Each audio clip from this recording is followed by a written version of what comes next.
طبق سهل ومعروف عند ناس كتير، وهو الوايت بينز مع طماطم صوص.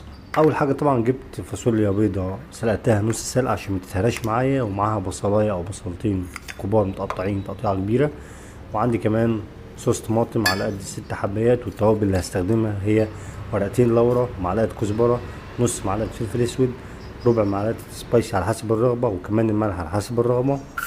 وبعد كده نزلت بالزيت، ووراه على طول البصل خليته يتسبك شويه او يدبل شويه. بعد كده نزلت على طول وراه بالتوابل عشان يديني تستنج حلو قوي. وبعد كده الصوص طماطم، هو ده الاساس ولازم يتسبك كويس جدا. وبعد كده عندي الفاصوليا البيضاء نزلت بيها، خليتها تتسبك مع الفاصوليا البيضاء اللي هي تجيب بقيه التسويه. وبصراحه كانت ريحه وطعم كان حكايه.